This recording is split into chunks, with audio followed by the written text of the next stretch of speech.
Hello students, welcome to Panchajanya IAS. ನಾನು ನವೀನ್ ಕುಮಾರ್. ಇವತ್ತಿನ the Hindu ಪತ್ರಿಕೆಯ ವಿಶ್ಲೇಷಣೆಗೆ ನಿಮಗೆಲ್ಲರಿಗೂ ಸ್ವಾಗತ. ಮೊದಲಿಗೆ ಒಂದು ಪ್ರಕಟಣೆ ಇದೆ. ಇದೇ ಬರುವ ಆಗಸ್ಟ್ 11ರಿಂದ ಪಾಂಚಜನ್ಯ ಐಎಎಸ್ ನ ಹೊಸ ಬ್ಯಾಚ್ ಆರಂಭ ಆಗ್ತಾ ಇದೆ. ಆಸಕ್ತಿ ಇರುವ ವಿದ್ಯಾರ್ಥಿಗಳು ಇಲ್ಲಿ ಸ್ಕ್ರೀನ್ ಮೇಲೆ ಕಾಣಿಸ್ತಾ ಇರುವ ನಂಬರ್ ಅನ್ನು ಕಾಂಟ್ಯಾಕ್ಟ್ ಮಾಡಿ ಹೆಚ್ಚಿನ ಮಾಹಿತಿಯನ್ನು ಪಡ್ಕೊಳ್ಬಹುದು. ಆಗಸ್ಟ್ 9ರ ತನಕ 10% ಡಿಸ್ಕೌಂಟ್ ಸಹ ಇರುತ್ತೆ. ಡಿಸ್ಕ್ರಿಪ್ಷನ್ ಅಲ್ಲಿ ಸಹ ನಂಬರ್ ಅನ್ನು ಕೊಟ್ಟಿದ್ದೇವೆ, ಕಾಂಟ್ಯಾಕ್ಟ್ ಮಾಡಬಹುದು. ಮುಖ್ಯ ವಿಷಯಗಳನ್ನ ನೋಡ್ತಾ ಹೋಗೋಣ. ಕೊನೆಯಲ್ಲಿ ಚೀನಾ ಮತ್ತು ಭಾರತದ ಸಂಬಂಧದ ಬಗ್ಗೆ ಶಶಿ ತರೂರ್ ಅವರು ಬರೆದಂತಹ ಒಂದು ಇಂಟ್ರೆಸ್ಟಿಂಗ್ ಆದ ಲೇಖನವನ್ನ ಡಿಸ್ಕಸ್ ಮಾಡ್ಲಿಕ್ಕಿದ್ದೇವೆ, ಹಾಗಾಗಿ ಅದನ್ನ ಸಹ ಮಿಸ್ ಮಾಡ್ಕೋಬೇಡಿ. ಮೊದಲನೇ ಮುಖ್ಯವಾದ ವಿಷಯ, the US President signed an executive order imposing a total 50% tariff on Indian imports, 25% effective immediately and an additional 25% after 21 days as a penalty for India importing oil from Russia. Trump ಅವರ ಟ್ಯಾರಿಫ್ಗಳು ಮುಂದುವರಿತಾನೆ ಇದೆ, ಜಾಸ್ತಿ ಆಗ್ತಾನೆ ಇದೆ. ಮೊದಲು 25% ಹಾಕಿದ್ರಲ್ವಾ, ಈಗ ಒಟ್ಟು 50% ತನಕ ಅದು ಮುಂದುವರಿತಾ ಇದೆ. 25% ತಕ್ಷಣನೇ ಜಾರಿಗೆ ಬರ್ತಾ ಇದೆ.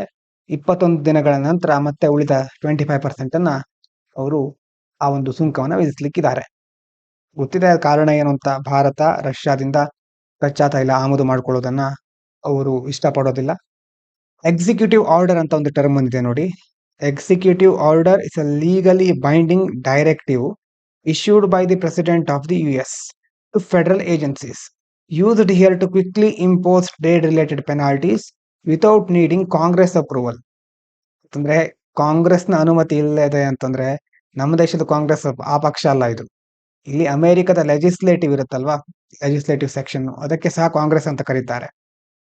ಹಾಗಾಗಿ ಇಲ್ಲಿ ಎಕ್ಸಿಕ್ಯೂಟಿವ್ ಆರ್ಡರ್ ನ ಪಾಸ್ ಮಾಡಿದ್ದಾರೆ. ಅದರ ಅರ್ಥ ಅಲ್ಲಿನ ಫೆಡರಲ್ ಸಂಸ್ಥೆಗಳಿಗೆ ಅವರು ಕಾನೂನುಬದ್ಧವಾಗಿ ಪಾಲಿಸಲೇಬೇಕು ಅಂತ ಆದೇಶ ನೀಡೋದು.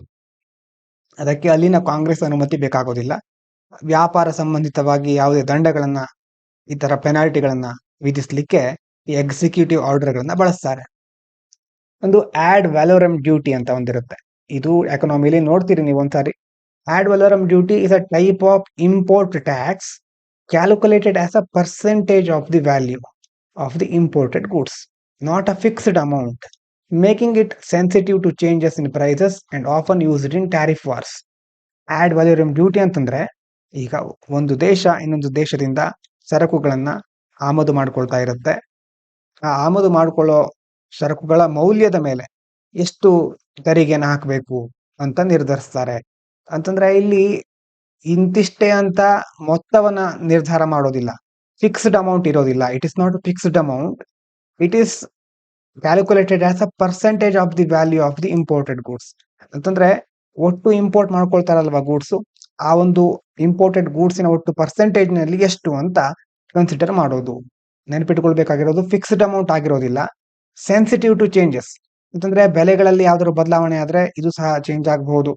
ಹಾಗಾಗಿ ಇದನ್ನ ಮುಖ್ಯವಾಗಿ ಟ್ಯಾರಿಫ್ ವಾರ್ಗಳಲ್ಲಿ ಬಳಸ್ತಾರೆ. ಡೀಟೇಲ್ ಆಗಿ ಇದನ್ನ ನೀವು ಎಕನಾಮಿಲಿ ನೋಡ್ತೀರಿ, ಆಡ್ ವ್ಯಾಲೋರಮ್ ಡ್ಯೂಟಿ ಅಂತ.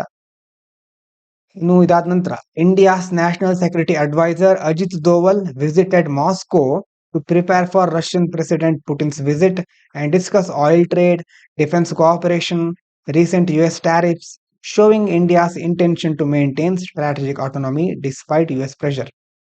ಈ ಕಡೆ ಅಮೆರಿಕ ಒತ್ತಡ ನೀಡ್ತಾ ಇದ್ರು ಸಹ ನಮ್ಮ ದೇಶದ ಭದ್ರತಾ ಸಲಹೆಗಾರ ಅಜಿತ್ ದೋವಲ್ ಅವರು ಪುಟಿನ್ ಅವರನ್ನ ಭೇಟಿ ಮಾಡಲಿಕ್ಕೆ, ಮತ್ತೆ ಕಚ್ಚಾ ತೈಲದ ವ್ಯಾಪಾರಕ್ಕೆ, ರಕ್ಷಣಾ ಸಹಕಾರ, ಅಮೆರಿಕ ಹೇಗೆ ಟ್ಯಾರಿಫ್ ಆಗ್ತಾ ಇದೆ ಅದ್ರ ಬಗ್ಗೆ ಎಲ್ಲ ಚರ್ಚೆ ಮಾಡಲಿಕ್ಕೆ ಮಾಸ್ಕೋಗೆ ಭೇಟಿ ನೀಡ್ತಾ ಇದ್ದಾರೆ. ಸ್ಟ್ರಾಟಜಿಕ್ ಆಟೋನಮಿ ಅಂತ ಒಂದು ಟರ್ಮ್ ಬಂದಿದೆ, ಮೊದಲು ನೋಡಿದ್ವಿ ಇದನ್ನ ಟರ್ಮ್ ಅನ್ನ.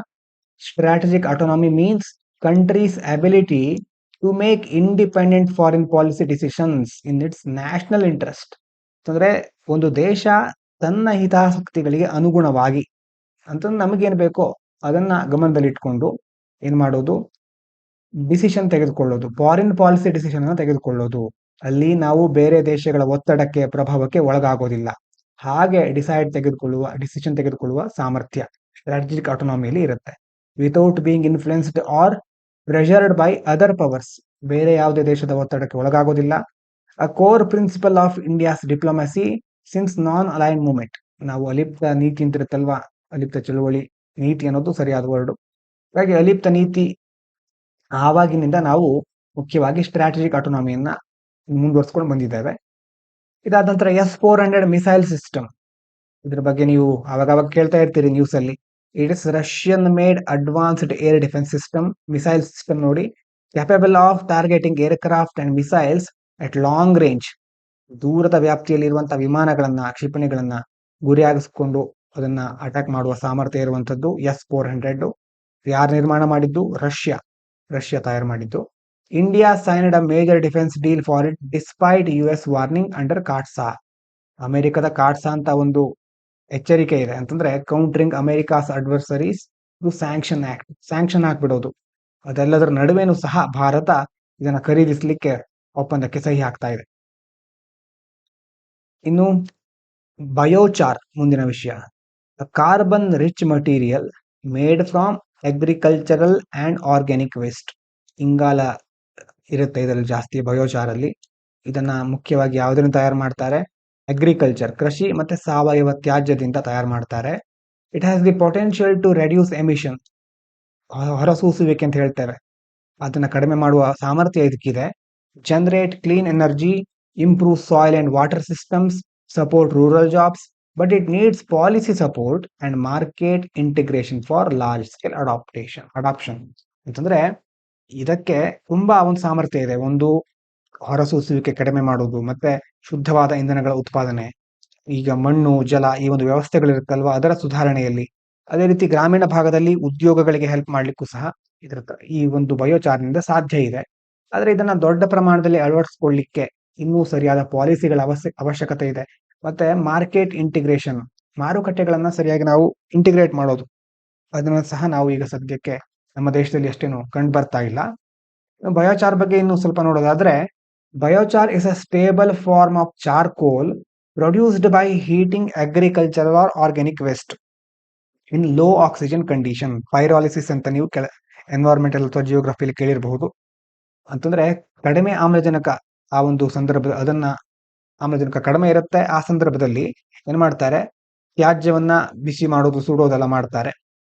ಆವಾಗ ಉತ್ಪತ್ತಿ ಆಗುವಂತಹ ಒಂದು ಇಂಗಾಲದ ರೂಪ ಅದು. ಮುಖ್ಯವಾಗಿ ಯಾವುದನ್ನ? ಕೃಷಿ ಅಥವಾ ಸಾವಯವ ತ್ಯಾಜ್ಯವನ್ನ ಸುಡ್ತಾರೆ ಅನ್ನೋದು ನೋಡಿದ್ವಿ. Acting as a long term carbon sync. ಈ ಒಂದು ಕಾರ್ಬನ್ ಸಿಂಕ್ ಅಂತಂದ್ರೆ ಇಂಗಾಲವನ್ನ ಶೇಖರಣೆ ಮಾಡುವಂತಹ ಒಂದು ವ್ಯವಸ್ಥೆ ಇದು. ಆ ರೀತಿ ಸಹ ಇದನ್ನ ಯೂಸ್ ಮಾಡಬಹುದು. ವೆನ್ ಆಡೆಡ್ ಟು ಸಾಯಿಲ್, ಅಂದ್ರೆ ಮಣ್ಣಿಗೆ ಸೇರಿಸಿದಾಗ ಇದು ಇಂಗಾಲವನ್ನ ಶೇಖರಣೆ ಮಾಡುತ್ತೆ. ಅದರಿಂದಾಗಿ ಸಾಯಿಲ್ ಹೆಲ್ತ್ ಇಂಪ್ರೂವ್ ಆಗುತ್ತೆ. ವಾಟರ್ ರಿಟೆನ್ಷನ್, ನೀರನ್ನ ಹಿಡಿದುಕೊಳ್ಳುವ ಸಾಮರ್ಥ್ಯ ಸಹ ಜಾಸ್ತಿ ಆಗುತ್ತೆ. ಇದೆಲ್ಲದರಿಂದಾಗಿ ಫೈನಲ್ ಆಗಿ ಕ್ರಾಪ್ ಪ್ರೊಡಕ್ಟಿವಿಟಿ, ಬೆಳೆಯ ಇಳುವರಿ ಸಹ ಸುಧಾರಿಸ್ತಾ ಹೋಗುತ್ತೆ. ಇದಾದ ನಂತರ ಮುಂದಿನದು, US president Trump announced steep tariff hikes on India. ಅದು ಗೊತ್ತಿದೆ ನಮಗೆ, ಸುಂಕವನ್ನು ವಿಧಿಸ್ತಾ ಇರೋದು. EACPM member Shamika Ravi warned that such tariffs would mostly hurt low-income American households by making cheap imported goods more expensive. ನೀವು ಟ್ಯಾರಿಫ್ನ ಬಗ್ಗೆ ಸರಿಯಾಗಿ ಅರ್ಥ ಮಾಡ್ಕೊಂಡಿದ್ರೆ ನಿಮ್ಗೆ ಗೊತ್ತಾಗಿರಬಹುದು. ಈಗ ಅಮೆರಿಕ ಇದೆ, ಈ ಕಡೆ ಇಂಡಿಯಾ ಇದೆ. ಇಂಡಿಯಾದಿಂದ ಹೋಗ್ತಕ್ಕಂತಹ ವಸ್ತುಗಳ ಮೇಲೆ, ಅಮೆರಿಕ ಆಮದು ಮಾಡ್ಕೊಳ್ತಕ್ಕಂತಹ ವಸ್ತುಗಳ ಮೇಲೆ ಟ್ಯಾರಿಫ್ ಅನ್ನ ಹಾಕಿದ್ದಾರೆ. ಟ್ಯಾರಿಫ್ ಹಾಕಿರೋದ್ರಿಂದ ಏನಾಗುತ್ತೆ? ನಾವು ಕಳಿಸ್ತಾ ಇದ್ದೀವಲ್ವಾ ಯಾವ್ದಾರ್ದೊಂದು ಗೂಡ್ಸ್, ಆ ಗೂಡ್ಸ್ ನ ಬೆಲೆಯಲ್ಲಿ ಜಾಸ್ತಿ ಆಗುತ್ತೆ. ಯಾಕಂತಂದ್ರೆ ಜಾಸ್ತಿ ಸುಂಕವನ್ನ ಹಾಕಿದ್ದಾರೆ. ಬೆಲೆ ಜಾಸ್ತಿ ಆಗಿರೋದ್ರಿಂದ ಯಾರಿಗೆ ಹೆಚ್ಚು ಪ್ರಾಬ್ಲಮ್ ಆಗೋದು? ಬೆಲೆ ಏರಿಕೆ ಆದ್ರೆ ಪ್ರಾಬ್ಲಮ್ ಆಗೋದು ಅಮೆರಿಕದ ಜನಸಾಮಾನ್ಯರಿಗೆ. ಆ ಜನಸಾಮಾನ್ಯರು ಅಥವಾ ಅಲ್ಲಿ ಕಡಿಮೆ ಇನ್ಕಮ್ ಇರುವಂತಹ ಅಲ್ಲಿನ ಉದ್ಯೋಗಿಗಳಿಗಾಗಿರಬಹುದು ಅಥವಾ ಅಲ್ಲಿರುವ ಜನರಿಗೆ, ಯಾವಾಗ ಅವರು ಅದನ್ನ ಖರೀದಿ ಮಾಡೋದಿಲ್ವೋ, ಖರೀದಿ ಮಾಡೋದನ್ನ ಕಡಿಮೆ ಮಾಡ್ತಾರೋ, ಆವಾಗ ನಿಧಾನವಾಗಿ ಬೇಡಿಕೆ ಕಡಿಮೆ ಆಗುತ್ತೆ. ಆಮೇಲೆ ನಮ್ಮ ದೇಶಕ್ಕೆ ಅದು ಹೊಡೆತ ಕೊಡುತ್ತೆ. ಯಾಕಂದ್ರೆ ಇದು ಒಂದೇ ದಿವಸಕ್ಕೆ ಅವರು ಇಂಪೋರ್ಟ್ ಟ್ಯಾಕ್ಸ್ ಹಾಕಿದ್ರು ಅಂತ ತಕ್ಷಣ ನಮ್ಗೆ ಅದು ಹೊಡೆತ ಕೊಡುತ್ತೆ ಅಂತಲ್ಲ. ಮೊದಲು ಅದು ಎಫೆಕ್ಟ್ ಆಗೋದು ಅಲ್ಲಿರುವ ಜನರಿಗೆ, ಲೋ ಇನ್ಕಮ್ ಪೀಪಲ್ ಗಳಿಗೆ. ಹಾಗಾಗಿ ಅವರಿಗೆ ಇದು ದೊಡ್ಡ ಸಮಸ್ಯೆ ತಂದು ಕೊಡುತ್ತೆ. ಅವರ ಒಂದು ಎಕನಾಮಿಕ್ ಪರಿಸ್ಥಿತಿ ಅಥವಾ ಆರ್ಥಿಕ ಪರಿಸ್ಥಿತಿ ಸ್ವಲ್ಪ ದುರ್ಬಲ ಆಗ್ತಾ ಹೋಗುತ್ತೆ. ಅದಾದ ನಂತರ ನಿಧಾನವಾಗಿ ನಮಗೆ ಅದು ಎಫೆಕ್ಟ್ ಆಗುತ್ತೆ. ಹಾಗಾಗಿ ಅದನ್ನೇ ಇಲ್ಲಿ ಹೇಳ್ತಾ ಇದ್ದಾರೆ ಶಮಿಕಾ ರವಿ. EACPM ಅಂತಂದ್ರೆ economic advisory council of the prime minister. ಅದರ ಮೆಂಬರ್ ಈ ಶಮಿಕಾ ರವಿ ಅಂತ ಏನ್ ಹೇಳ್ತಾ ಇದ್ದಾರೆ ಅಂತಂದ್ರೆ, ಅಮೆರಿಕ ಸುಂಕ ವಿಧಿಸೋದ್ರಿಂದ ಅಮೆರಿಕದಲ್ಲಿ ಇರುವಂತಹ ಕಡಿಮೆ ಆದಾಯ ಇರುವಂತಹ ಕುಟುಂಬಗಳಿಗೆ ಹೆಚ್ಚು ಹಾನಿ ಆಗೋದು ಅಂತ ಎಚ್ಚರಿಕೆ ನೀಡ್ತಾ ಇದ್ದಾರೆ. ಹಿಂದೆ ಸಹ ಟ್ರಂಪ್ ಬಂದಾಗ ಈ ತರ ಸಮಸ್ಯೆಗಳು ಉಂಟಾಗಿತ್ತು. ಬೆಲೆ ಜಾಸ್ತಿ ಆದ್ರೆ ಏನಾಗುತ್ತೆ? ಇನ್ಫ್ಲೇಷನ್ ಆದ್ರೆ ಅದನ್ನ ಕಂಟ್ರೋಲ್ ಮಾಡ್ಲಿಕ್ಕೆ ಮತ್ತೆ ಬೇರೆ ಬೇರೆ ಕ್ರಮಗಳನ್ನ ಕೈಗೊಳ್ಬೇಕು. ಅಂತ ಸಮಸ್ಯೆ ಮೊದಲು ಎದುರಾಗಿತ್ತು ಟ್ರಂಪ್ ಬಂದಾಗ. ಈಗ ನೋಡ್ಬೇಕು ಮುಂದೆ. ಮತ್ತೆ ಟ್ಯಾರಿಫ್ ಆಸ್ ಇಂಡೈರೆಕ್ಟ್ ಟ್ಯಾಕ್ಸ್. ಈ ತರ ಟ್ಯಾರಿಫ್ ಹಾಕಿರೋದ್ರಿಂದ ಏನಾಗ್ಬಿಡುತ್ತೆ? It's a form of indirect tax ಅಲ್ವಾ? ಇಂಪೋರ್ಟ್ ಮಾಡ್ಕೊಳ್ಳೋ ಗೂಡ್ಸ್ ಮೇಲೆ ಇಂಡೈರೆಕ್ಟ್ ಆಗಿ ಪರೋಕ್ಷ ತೆರಿಗೆ ಅಂತ ಹೇಳ್ಬಹುದು. ಅದು ಯಾವಾಗ ಇನ್ಕ್ರೀಸ್ ಆಗುತ್ತೆ? Cost is usually passed on to consumers. ಯಾರು ಅಂತಹ ವಸ್ತುಗಳನ್ನ ಬಳಕೆ ಮಾಡ್ತಾ ಇದಾರಲ್ವಾ, ಈಗ ಫೈನಲ್ ಆಗಿ ಯಾರ ಮೇಲೆ ಹೊರೆ ಬೀಳೋದು ಕನ್ಸ್ಯೂಮರ್ಸ್, ಗ್ರಾಹಕರು, ಬಳಕೆದಾರರು. ಇವರು ಇಂಪೋರ್ಟ್ ಮಾಡ್ಕೊಂಡ್ರು, ಇಂಪೋರ್ಟ್ ಮೇಲೆ ಹೆಚ್ಚು ತೆರಿಗೆ ಹಾಕಿದ್ದಾರೆ. ತೆರಿಗೆ ಹಾಕಿರೋದ್ರಿಂದ ಅದನ್ನ ಖರೀದಿ ಮಾಡುವಂತ ಕಂಪನಿಗಳಿರುತ್ತೆ, ಇಂಡಸ್ಟ್ರಿಗಳು, ಅವರು ಸಹ ತಮ್ಮನ್ನ ಪ್ರಾಫಿಟ್ ಅನ್ನೇ ನೋಡ್ಕೊಳ್ತಾ ಇರೋರು. ತಮಗೆ ಲಾಸ್ ಆಗ್ಬೇಕು ಅಂತ ಅವ್ರು ಬಯಸೋದಿಲ್ಲ. ಅವ್ರೇನ್ ಮಾಡ್ತಾರೆ? ತಾವು ಉತ್ಪಾದಿಸುವ ಪ್ರಾಡಕ್ಟ್ ಗಳ ಬೆಲೆಯನ್ನ ಏರಿಸ್ತಾರೆ. ಹಾಗಾಗಿ ಪ್ರಾಡಕ್ಟ್ ಗಳ ಬೆಲೆ ಏರಿದಾಗ, ಉತ್ಪನ್ನಗಳ ಬೆಲೆ ಜಾಸ್ತಿ ಆದಾಗ ಯಾರಿಗೆ ಅದು ಆಮೇಲೆ ಹೋಗಿ ಹೊರೆ ಬೀಳೋದು? ಕೊನೆಗೆ ಗ್ರಾಹಕರಿಗೆ, ಕಸ್ಟಮರ್ಸ್ ಗಳಿಗೆ. ಒಂದೊಂದಾಗಿ ಫೈನಲ್ ಆಗಿ ಹೋಗೋದು ಅಲ್ಲಿರುವಂತಹ ಹೌಸ್ ಹೋಲ್ಡ್ಸ್ ಅಥವಾ ಲೋ ಇನ್ಕಮ್, ಯಾರಿಗೆ ಕಡಿಮೆ ಇನ್ಕಮ್ ಇರುತ್ತೋ ಅವರು ಈಗ ಜಾಸ್ತಿ ಪೇ ಮಾಡಬೇಕಾಗುತ್ತೆ. ಇನ್ನು ನಾನ್ ಮಾನಿಟರಿ ಪೇ ಬ್ಯಾರಿಯರ್ಸ್ ಅಂತಂದ್ರೆ, trade barriers refer to restrictions like complex regulation, quotas. ಇದ್ರ ಬಗ್ಗೆ ನೋಡಿದ್ವಿ ಮೊದಲೊಂದು ಸಾರಿ. Licensing, trade difficult without directly involving tariffs. ಒಂದು ಟ್ಯಾರಿಫ್ ಹಾಕೋದು, ಇದ್ರ ಬದಲು ನಾನ್ ಮಾನಿಟರಿ ಟ್ರೇಡ್ ಬ್ಯಾರಿಯರ್ಸ್ ಗಳಿರುತ್ತೆ. ರೆಗ್ಯುಲೇಷನ್ ಹಾಕೋದು. ಈಗ ಯುರೋಪಿಯನ್ ಯೂನಿಯನ್, ಆಸ್ಟ್ರೇಲಿಯಾ ಮತ್ತೆ ಕೆಲವೊಂದು ಕಡೆ ನಾವು ನೋಡಬಹುದು, ಅವರು ಎನ್ವೈರ್ಮೆಂಟಲ್ ರೀಸನ್ ಕೊಟ್ಟು ಅಥವಾ ಬೇರೆ ಯಾವುದು ರಿಸ್ಟ್ರಿಕ್ಷನ್ ಅನ್ನು ಹಾಕಿ ಟ್ಯಾರಿಫ್ ಹಾಕೋದಿಲ್ಲ, ಬೇರೆ ಒಂದು ರೂಲ್ಸ್ ಹಾಕಿ ಇಂಪೋರ್ಟ್ ಮಾಡ್ಕೊಳ್ಳೋದನ್ನ ಕಡಿಮೆ ಮಾಡ್ತಾರೆ. ಅಥವಾ ಅದನ್ನ ಹಿಡನ್ ಪ್ರಯಾರಿಟೈಸೇಷನ್ ಕಾಸ್ಟ್ ಟೂಲ್ಸ್ ಅಂತ ಸಹ ಕರೀತಾರೆ. ಅಂತಂದ್ರೆ ಒಂದು ಪ್ರೊಟೆಕ್ಷನಿಸ್ಟ್ ಅಂತ, ಅವ್ರು ಯಾವುದಕ್ಕೆ ಸಂಬಂಧಪಟ್ಟ ಹಾಗೆ ಪ್ರೊಟೆಕ್ಷನ್ ಮಾಡ್ಕೊಳ್ತಿರ್ತಾರೋ, ತಮ್ಮ ದೇಶದ ಉದ್ಯಮಗಳನ್ನ ಅಥವಾ ಆ ದೇಶದ ವ್ಯಕ್ತಿಗಳನ್ನ, ರೈತರನ್ನ ಉಳಿಸ್ಕೊಳ್ಳಿಕ್ಕೆ ಬೇರೆ ದೇಶದಿಂದ ಬರ್ತಕ್ಕಂತಹ ವಸ್ತುಗಳ ಮೇಲೆ ಬೇರೆ ಬೇರೆ ರೀಸನ್ ಕೊಟ್ಟು ಬ್ಯಾರಿಯರ್ಸ್ ಗಳನ್ನ ಉಂಟು ಮಾಡೋದು, ಒಂದು ತಡೆಗೋಡೆ ರೀತಿ. ಇದ್ರ ಬಗ್ಗೆ ಮೊದಲು ನೋಡಿದ್ವಿ, ನೆನಪಿರಬಹುದು ಅಂತ ಅಂದ್ಕೊಳ್ತೇನೆ. ಹಾಗಾಗಿ ಇದ್ ನೆನ್ಪಿಟ್ಕೊಳ್ಳಿ, ಇಂಡೈರೆಕ್ಟ್ ಟ್ಯಾಕ್ಸ್, ಟ್ಯಾರಿಫ್ ಗಳಿಂದ ಹೆಚ್ಚು ಹೊಡೆತ ಬೀಳೋದು ಯಾರಿಗೆ? ಸಮಸ್ಯೆ ಉಂಟಾಗೋದು ಜನಸಾಮಾನ್ಯರಿಗೆ. ಇನ್ನು ಕ್ವಶನ್ ನೋಡೋಣ ಇವತ್ತಿಂದು. Which of the following best reflects India's practice of strategic autonomy in recent times as per given information? Strategic autonomy ಅಂತ ಆವಾಗ ನೋಡಿದ್ವಲ್ವಾ, ಅದರ ಅರ್ಥ ಏನು?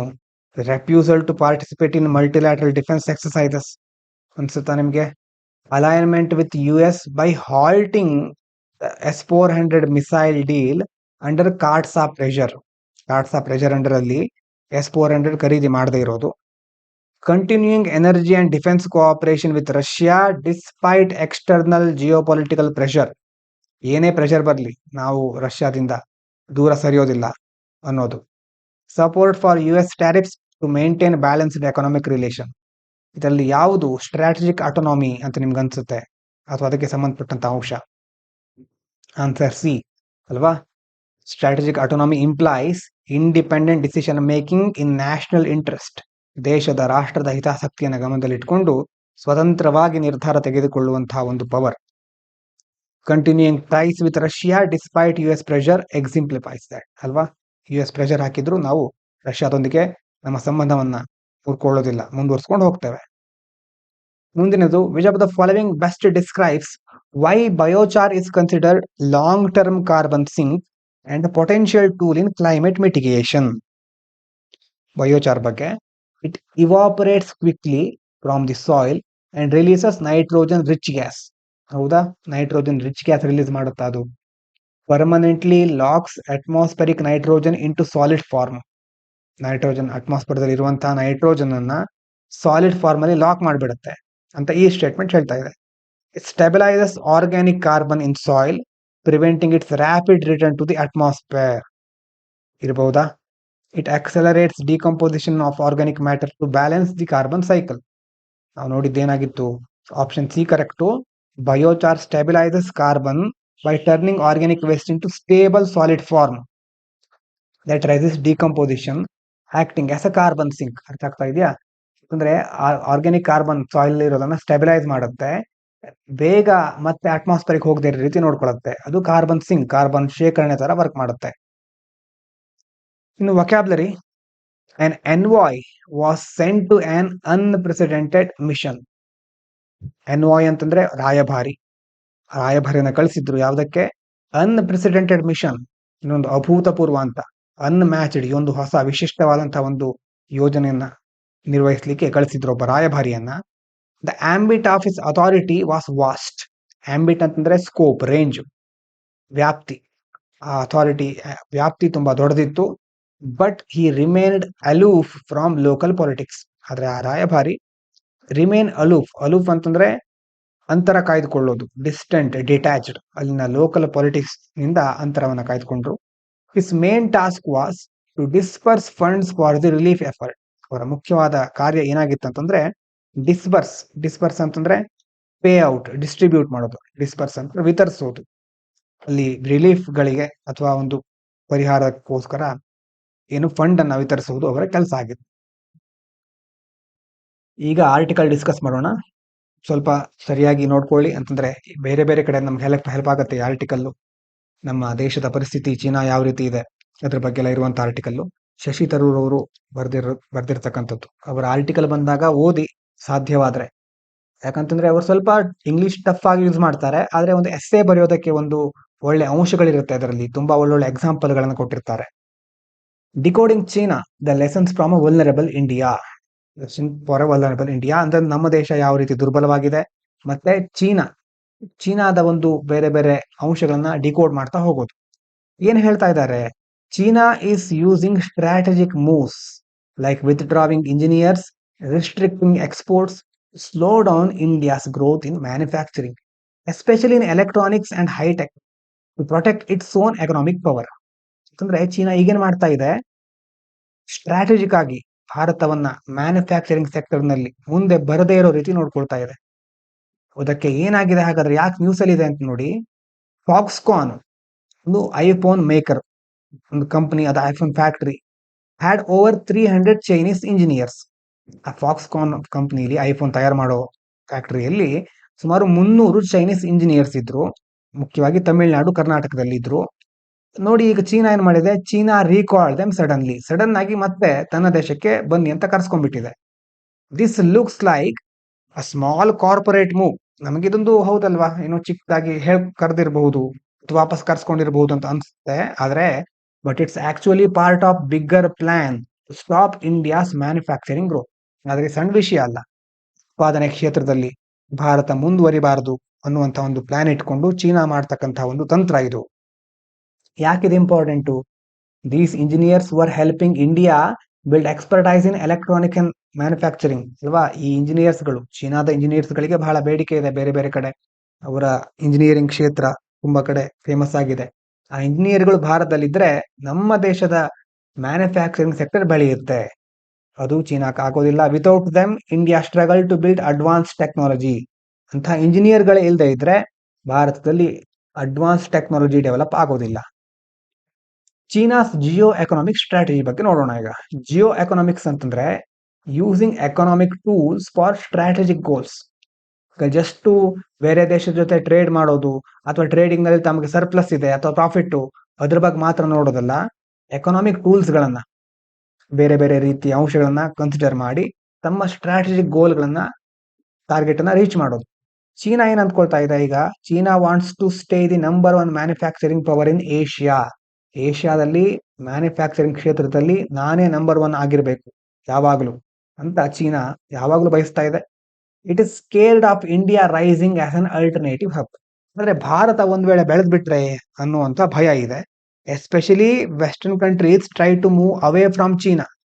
ಫ್ರೆಂಡ್ ಶೋರಿಂಗ್ ಅಂತ ಕರೀತಾರೆ. ಅಂತಂದ್ರೆ ಚೀನಾದ ಬಿಟ್ಟು ಬೇರೆ ದೇಶಗಳಲ್ಲಿ ಇನ್ವೆಸ್ಟ್ ಮಾಡ್ಲಿಕ್ಕೆ ಬೇರೆ ವೆಸ್ಟರ್ನ್ ಕಂಟ್ರೀಸ್ಗಳು ಬರ್ತಾ ಇವೆ. ಹಾಗಾಗಿ ಚೀನಾಕ್ಕೆ ಒಂದು ಭಯ ಇದೆ. ಹಾಗಾಗಿ ಅದೇನ್ ಮಾಡ್ತಾ ಇದೆ, ಇಟ್ಸ್ ಡೂಯಿಂಗ್ 3 ಥಿಂಗ್ಸ್. 3 ಕೆಲಸವನ್ನ ಮಾಡ್ತಾ ಇದೆ ಭಾರತ ಬೆಳೆಬಾರದು ಅಂತ. ಒಂದು, ವಿತ್ಡ್ರಾವಿಂಗ್ ಹ್ಯೂಮನ್ ಕ್ಯಾಪಿಟಲ್. ಒಳ್ಳೊಳ್ಳೆ ಇಂಜಿನಿಯರ್ಗಳಿರ್ತಾರೆ, ಅವರನ್ನ ವಿತ್ಡ್ರಾ ಮಾಡ್ಕೊಳ್ಳೋದು, ಸ್ಕಿಲ್ಡ್ ಇಂಜಿನಿಯರ್ಗಳನ್ನ ವಾಪಸ್ ಕರ್ಸ್ಕೊಳ್ಳೋದು. Blocking key raw materials. ಈಗ ಉದಾಹರಣೆಗೆ ರೇರ್ ಅರ್ತ್, ಗ್ಯಾಲಿಯಮ್, ಜರ್ಮೇನಿಯಂ ಎಲ್ಲ ಇದೆಯಲ್ವಾ, ಇದೆಲ್ಲ ತುಂಬಾ ಇರೋದು ಚೀನಾದಲ್ಲಿ. ಚೀನಾ ಬೇರೆ ಬೇರೆ ದೇಶಗಳಿಗೆ ಎಕ್ಸ್ಪೋರ್ಟ್ ಮಾಡ್ತಾ ಇತ್ತು. ಈಗ ಅದನ್ನ ಬೇರೆ ದೇಶಗಳಿಗೆ ಕಳಿಸದೇ ಇರೋ ರೀತಿ ಚೀನಾ ರಿಸ್ಟ್ರಿಕ್ಷನ್ಸ್ ಹಾಕ್ತಾ ಇದೆ. ಅಲ್ಲಿಂದ ಎಕ್ಸ್ಪೋರ್ಟ್ ಮಾಡೋದ್ರ ಮೇಲೆ ರಿಸ್ಟ್ರಿಕ್ಷನ್ಸ್ ಹಾಕಿದೆ. Limiting export of high tech machinery. ಈಗ ಫ್ಯಾಕ್ಟರಿಗಳಿಗೆ ಮಷಿನರಿ ಬೇಕಾಗುತ್ತೆ. ಅಂತ ಹೈ ಟೆಕ್ನಾಲಜಿಕಲ್ ಮಷಿನರಿಗಳನ್ನ, ಯಂತ್ರಗಳನ್ನ ಎಕ್ಸ್ಪೋರ್ಟ್ ಮಾಡೋದ್ರ ಮೇಲೂ ಸಹ ರೆಸ್ಟ್ರಿಕ್ಷನ್ಸ್ ಹಾಕುತ್ತೆ. ಎಫೆಕ್ಟ್ ಏನು ಇದರಿಂದ? India becomes dependent on China and can't grow fast in high and manufacturing. ಚೀನಾದ ಮೇಲೆ ಅವಲಂಬಿತವಾಗಿರ್ಬೇಕಾಗತ್ತೆ ನಾವು. ಅದು ಯಾವಾಗ ಎಕ್ಸ್ಪೋರ್ಟ್ ಮಾಡುತ್ತೋ ಆವಾಗ ಸ್ವೀಕರಿಸಬೇಕಾಗತ್ತೆ. ಮತ್ತೆ ನಮ್ಮ ಗ್ರೋತ್ ಸ್ಲೋ ಆಗ್ತಾ ಹೋಗುತ್ತೆ. ಹಾಗಾದ್ರೆ ಯಾಕೆ ರೇರ್ ಅರ್ತ್ ಮತ್ತೆ ಮಷಿನರಿ ಇಂಪಾರ್ಟೆಂಟ್ ಅಂತ ನೋಡೋದಾದ್ರೆ, ರೇರ್ ಅರ್ತ್ ಎಲಿಮೆಂಟ್ಸ್ ಬಗ್ಗೆ ನೋಡಿದ್ವಿ ಮೊದಲೇ. Electric vehicle, mobile phones, defence ಇಕ್ವಿಪ್ಮೆಂಟ್ಗಳಿಗೆಲ್ಲ ರೇರ್ ಅರ್ತ್ ಬೇಕಾಗತ್ತೆ, ರೇರ್ ಅರ್ತ್ ಎಲಿಮೆಂಟ್ಸ್ಗಳು. ಈಗ China has monopoly in processing these. ಚೀನಾದಲ್ಲೇ ಜಾಸ್ತಿ ರೇರ್ ಅರ್ತ್ ಎಲಿಮೆಂಟ್ಸ್ ಗಳಿರೋದು. Also China is not officially banning export. ನೋಡಿ, ಇನ್ನೊಂದು ಅವರ ಟ್ರಿಕ್ ಏನಂತಂದ್ರೆ, ಅಫಿಷಿಯಲ್ ಆಗಿ ಬ್ಯಾನ್ ಮಾಡಿಲ್ಲ ಅವರು. Instead it uses verbal orders and delay. So India can't even complain in WTO. ಅಂತಂದ್ರೆ ಅವರು ಅಫಿಷಿಯಲ್ ಆಗಿ ಬ್ಯಾನ್ ಮಾಡಿಲ್ಲ, ಅದ್ರ ಬದಲು ಆರ್ಡರ್ ಕೊಡೋದು, ಡಿಲೇ ಮಾಡೋದು, ಸುಮ್ಮನೆ ಡಿಲೇ ಮಾಡ್ತಾ ಇರೋದು, ಆ ರೀತಿ ರಿಸ್ಟ್ರಿಕ್ಷನ್ ಹಾಕ್ತಾ ಇದ್ದಾರೆ. ಇದರಿಂದಾಗಿ ಇಂಡಿಯಾ ಡೈರೆಕ್ಟ್ ಆಗಿ WTO ಹೋಗಿ ಕಂಪ್ಲೇಂಟ್ ಮಾಡ್ಲಿಕ್ಕೆ ಆಗೋದಿಲ್ಲ. ಅಂದ್ರೆ ಇನ್ನೊಂದು ಪ್ರಾಬ್ಲಮ್ ಇದೆ ಚೀನಾದಲ್ಲಿ, China's internal problems. Why is it doing this? China ಯಾಕೆ ಹೀಗೆ ಮಾಡ್ತಾ ಇದೆ? ಜಸ್ಟ್ ಇಂಡಿಯಾ ರೈವಲ್ ಅಥವಾ ಇಂಡಿಯಾದ ಮೇಲಿನ ದ್ವೇಷದಿಂದಾನ ಅಂತ ನೋಡಿದ್ರೆ, China is not attacking India just for rivalry. ಭಾರತದ ಮೇಲಿನ ದ್ವೇಷದಿಂದ ಮಾತ್ರ ಅಲ್ಲ, it has internal economic problems. ಚೀನಾದಲ್ಲೂ ಕೆಲವು ಆರ್ಥಿಕ ಸಮಸ್ಯೆಗಳಿದೆ. ಒಂದು, ageing population due to past one child policy. ಮೊದಲೆಲ್ಲ ಒನ್ ಚೈಲ್ಡ್ ಪಾಲಿಸಿ ತಂದು ಈಗ ಅಲ್ಲಿ ಪಾಪ್ಯುಲೇಷನ್ ಎಲ್ಲ ಏಜಿಂಗ್, ಅಂತಂದ್ರೆ ವಯಸ್ಸಾದವರ ಸಂಖ್ಯೆ ಜಾಸ್ತಿ ಆಗ್ತಾ ಇದೆ. ವಯಸ್ಸಾದವರ ಸಂಖ್ಯೆ ಜಾಸ್ತಿ ಆದಾಗ ಡಿಪೆಂಡೆನ್ಸ್ಗಳು ಜಾಸ್ತಿ ಆಗ್ತಾರೆ, ಆರ್ಥಿಕತೆಗೆ ಅವರಿಂದ ಯಾವುದೇ ಲಾಭ ಇರೋದಿಲ್ಲ.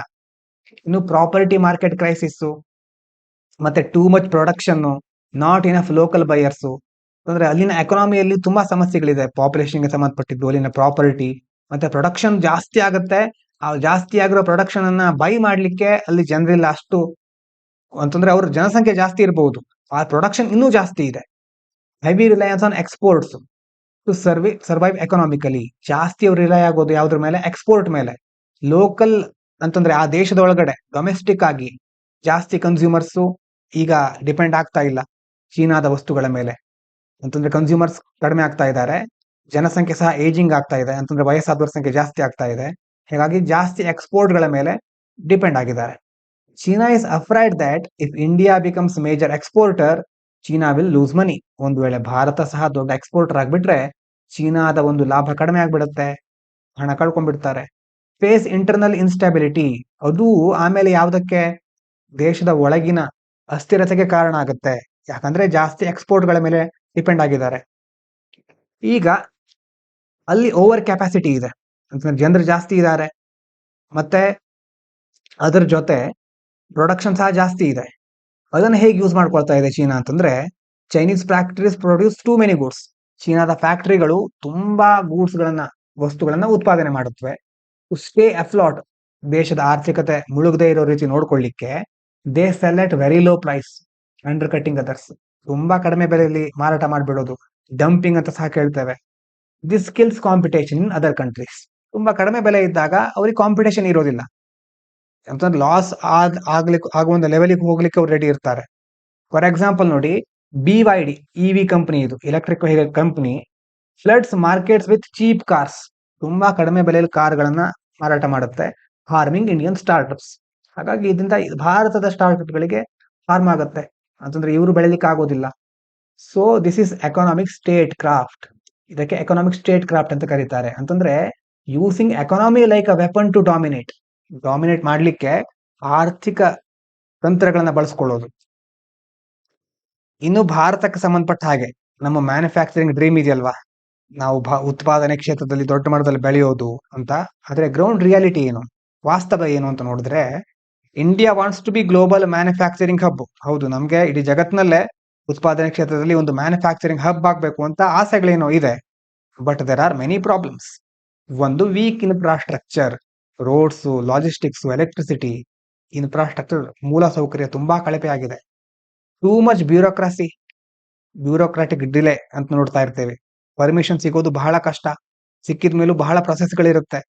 ಸ್ಟಿಲ್ ಡಿಪೆಂಡ್ಸ್ ಆನ್ ಇಂಪೋರ್ಟ್ಸ್, ಅಂತಂದ್ರೆ ನಾವು ಆಮದು ಮಾಡ್ಕೊಳ್ಳೋದು, ಉದಾಹರಣೆಗೆ ಸೆಮಿಕಂಡಕ್ಟರ್ಸ್ಗಳನ್ನ, ಮಷಿನರಿಗಳನ್ನ, sensors, basic components, screwdriver technology ಅಂತಂದ್ರೆ ನಾವೇನ್ ಮಾಡ್ತಾ ಇದ್ದೇವೆ, ಎಲ್ಲಾ ಕಡೆಯಿಂದ ತಂದು ಇಲ್ಲಿ ಅಸೆಂಬಲ್ ಮಾಡ್ತಾ ಇದ್ದೇವೆ ಅಷ್ಟೇ. ಮೇಕ್ ಇನ್ ಇಂಡಿಯಾ ಅಂತೆಲ್ಲ ಹೇಳ್ತೀವಲ್ವಾ, ಅಂತಂದ್ರೆ ಎಲ್ಲ ನಮ್ಮ ದೇಶದಲ್ಲಿ ಮಾಡ್ತೇವೆ ಅಂತಲ್ಲ, ಎಲ್ಲ ಕಡೆಯಿಂದ ಪಾರ್ಟ್ ತಂದು ಇಲ್ಲಿ ಅಸೆಂಬಲ್ ಮಾಡೋದು, ಆ ರೀತಿ ಆಗ್ತಾ ಇದೆ. ತುಂಬಾ ಇಂಪೋರ್ಟ್ ಮೇಲೆ ಡಿಪೆಂಡ್ ಆಗ್ಬಿಟ್ಟಿದ್ದೇವೆ. So make in India still needs help from outside India. ನೋಡಿ, ನಮ್ಮ ದೇಶದಲ್ಲೇ ತಯಾರು ಮಾಡಬೇಕು ಅಂತಂದ್ರು ನಮಗೆ ಜಾಸ್ತಿ ಔಟ್ಸೈಡ್ ಹೆಲ್ಪ್ ಬೇಕಾಗ್ತಾ ಇದೆ. ಹಾಗಾಗಿ ಸ್ಟ್ರಾಟಜಿಕ್ ವಾರ್ನಿಂಗ್ ಫಾರ್ ಇಂಡಿಯಾ ಅಂತಂದ್ರೆ ಏನಂತಂದ್ರೆ, even though China is acting continuously no, if India really start rising, China may escalate. ಒಂದು ವೇಳೆ ಭಾರತ ಈಗ ಸ್ಲೋ ಆಗಿರಬಹುದು, ಅಥವಾ ಚೀನಾ ಸಹ ಕಾಶಿಯಸ್ ಆಗಿ ನಿಧಾನವಾಗಿ ದೊಡ್ಡ ದೊಡ್ಡ ಕ್ರಮಗಳನ್ನು ಕೈಗೊಳ್ಳದೇ ಇರಬಹುದು. ಆದ್ರೆ ಭಾರತ ಒಂದ್ ವೇಳೆ ಬೆಳೆಲಿಕ್ಕೆ ಸ್ಟಾರ್ಟ್ ಮಾಡಿದ್ರೆ, ಅವಾಗ ಚೀನಾ ಏನ್ ಮಾಡಬಹುದು, ಇಕಾನಾಮಿಕ್ ಪ್ರೆಷರ್ ಹಾಕಬಹುದು, ಮಿಲಿಟರಿ ಥ್ರೆಟ್ಸ್ ಅನ್ನ ಅಂತ ಮಿಲಿಟರಿ ಬೆದರಿಕೆಗಳನ್ನ ಹಾಕಬಹುದು, ಡಿಪ್ಲೊಮಸಿ ಟು ಐಸೋಲೇಟ್ ಇಂಡಿಯಾ. ನಿನ್ನೆ ಸಹ ಮೊನ್ನೆ ನೋಡಿದ್ವಲ್ವಾ, ಚೀನಾ ಹೇಗೆ ಬೇರೆ ಬೇರೆ ದೇಶಗಳ ಜೊತೆ ಸಂಬಂಧಗಳನ್ನ ಇಟ್ಕೊಳ್ತಾ ಹೋಗ್ತಿದೆ. ಡಿಪ್ಲೊಮಸಿ, ರಾಜತಾಂತ್ರಿಕತೆಯನ್ನು ಉಪಯೋಗಿಸ್ಕೊಂಡು ಭಾರತವನ್ನ ಒಬ್ಬಂಟಿ ಮಾಡ್ಬಿಡೋದು, ಐಸೋಲೇಟ್ ಮಾಡ್ಬಿಡೋದು. So India needs to build real strength, not just depend on the west ಮೇಲೆ ಡಿಪೆಂಡ್ ಆಗ್ಬಿಟ್ರೆ ಏನಾಗುತ್ತೆ ಅಂತ ಗೊತ್ತಾಗ್ತಾ ಇದೆ ಈಗ. ಹಾಗಾಗಿ ನಾವು ನಮ್ಮದೇ ಆದ ಶಕ್ತಿ ಸಾಮರ್ಥ್ಯವನ್ನು ಬೆಳೆಸ್ಕೊಳ್ಬೇಕು. ಇನ್ನು US ಟ್ಯಾರಿಫ್ ಇಂದ ನಮಗೇನು ಗೊತ್ತಾಗುತ್ತೆ, it's a wake up call. US recently increase tariffs Indian goods, ಗೊತ್ತಿದೆ ನಿಮಗೆ. China despite closer ties with Russia got 90 day exemption, ಅದಕ್ಕೆ ಎಕ್ಸೆಂಪ್ಷನ್ ಸಿಕ್ಕಿದೆ. ಅದರ ಅರ್ಥ ಏನು, India cannot blindly trust alliance. ನಾವು ಯಾವುದೇ ಅಲಯನ್ಸ್ ಗಳನ್ನ ಬ್ಲೈಂಡ್ ಆಗಿ ಬೇರೆ ದೇಶವನ್ನ ಸಂಪೂರ್ಣವಾಗಿ ನಂಬ್ಕೊಳ್ಳಿಕ್ಕಾಗಲ್ಲ. Need strategic autonomy. ಇದ್ರ ಬಗ್ಗೆ ನೋಡಿದ್ವಲ್ವಾ, ಸ್ಟ್ರಾಟಜಿಕ್ ಆಟೋನಮಿ ಇನ್ನಷ್ಟು ಪವರ್ಫುಲ್ ಆಗ್ಬೇಕು ನಮ್ದು. Self reliance in all areas, ಎಲ್ಲಾ ವಿಭಾಗಗಳಲ್ಲೂ ನಾವು ಆತ್ಮನಿರ್ಭರತೆಯನ್ನು ಸಾಧಿಸಬೇಕು. ನಾವೇನ್ ಕಲಿಬಹುದು, China's hostile action are not just because it hates India. Bharat ಅನ್ನೋದು ಹೇಟ್ ಮಾಡುತ್ತೆ ಅನ್ನೋ ಕಾರಣ ಮಾತ್ರ ಅಲ್ಲ, they are a defensive move to protect its economy. ಬರೀ ದ್ವೇಷ ಆಗಿದ್ರೆ ಬೇಕಾದಾಗ ಮಾಡ್ತಾ ಇದ್ರು, ಆದ್ರೆ ಅವರಿಗೆ ಆಂತರಿಕ ಸಮಸ್ಯೆಗಳು ಸಹ ಇದೆ. ಹಾಗಾಗಿ ಯಾವಾಗ ಇಂಟರ್ನಲ್ ಇನ್ಸ್ಟಾಬಿಲಿಟಿ ಇರುತ್ತಲ್ವಾ, ಅವಾಗ ಜಾಸ್ತಿ ಅವರು ಜಾಗರೂಕರಾಗಿರ್ತಾರೆ. ಹಾಗಾಗಿ ಭಾರತ ಬೆಳೆಲಿಕ್ಕೆ ಅವರು ಬಿಡೋದಿಲ್ಲ ಅಷ್ಟು ಸುಲಭವಾಗಿ. ಅದಕ್ಕೋಸ್ಕರ ಇಂಡಿಯಾ ಏನ್ ಮಾಡಬೇಕು, India must focus on core development, ನಮ್ಮ ಇನ್ಫ್ರಾಸ್ಟ್ರಕ್ಚರ್ ಡೆವಲಪ್ಮೆಂಟ್ ಮೇಲೆ, ರಿಸರ್ಚ್ ಮತ್ತೆ ಡೆವಲಪ್ಮೆಂಟ್, ಹ್ಯೂಮನ್ ಕ್ಯಾಪಿಟಲ್, ಸ್ಕಿಲ್ಸ್, ಕೌಶಲ್ಯಗಳನ್ನು ಅಭಿವೃದ್ಧಿಗೊಳಿಸೋದು, ಅದ್ರ ಮೇಲೆ ಫೋಕಸ್ ಮಾಡಬೇಕು. Reduce dependence on Chinese technology and goods, ಚೀನಾದ ಟೆಕ್ನಾಲಜಿ ಮತ್ತೆ ಅಲ್ಲಿನ ಸರಕುಗಳ ಮೇಲಿನ ಅವಲಂಬನೆಯನ್ನ ಕಡಿಮೆ ಮಾಡಬೇಕು. Build strong domestic supply chains, ನಮ್ಮ ದೇಶದೊಳಗಡೆನೆ ಪೂರೈಕೆ ಸರಪಳಿ ಇದೆಯಲ್ವಾ, ಅದನ್ನ ಇನ್ನಷ್ಟು ಭದ್ರಗೊಳಿಸಬೇಕು, ಸ್ಟ್ರೆಂಥನ್ ಮಾಡಬೇಕು. ಮತ್ತೆ act strategically, not emotionally. Emotion ಆಗಿ ಏನೇನೋ ನಿರ್ಧಾರ ಕೈಗೊಂಡು ಬಿಡೋದಲ್ಲ. ಮಿತ್ರ ರಾಷ್ಟ್ರಗಳು ಸ್ಟ್ರಾಟಜಿಕ್ ಆಗಿ ನಮ್ಮ ದೇಶದ ಹಿತಾಸಕ್ತಿ ಏನು, ಅದಕ್ಕೇನು ಮಾಡಬೇಕು ಅನ್ನೋದನ್ನ ಗಮನದಲ್ಲಿಟ್ಕೊಂಡು ನಮ್ಮ ಮುಂದಿನ ನಡೆಯನ್ನ ನಿರ್ಧರಿಸಬೇಕು. ಸೊ ಫೈನಲ್ ಆಗಿ, if India wants to compete globally, it must first fix its fundamentals. ನಮ್ಮ ತಳಹದಿ, ನಮ್ಮ ಫಂಡಮೆಂಟಲ್ಸ್, ನಮ್ಮ ಫೌಂಡೇಶನ್ ಸ್ಟ್ರಾಂಗ್ ಮಾಡ್ಕೋಬೇಕು ಮೊದಲು. ಅದಾದ ನಂತರ ನಾವು ಗ್ಲೋಬಲ್ ಲೆವೆಲ್ ಅಲ್ಲಿ ಕಾಂಪೀಟ್ ಮಾಡಬಹುದು. ಹಾಗಾಗಿ ಇವಿಷ್ಟು ಇವತ್ತಿನ ಮುಖ್ಯವಾದ ವಿಚಾರಗಳು. ಎಲ್ಲರಿಗೂ ಧನ್ಯವಾದಗಳು. ಇದು ಪಾಂಚಜನ್ಯ IAS.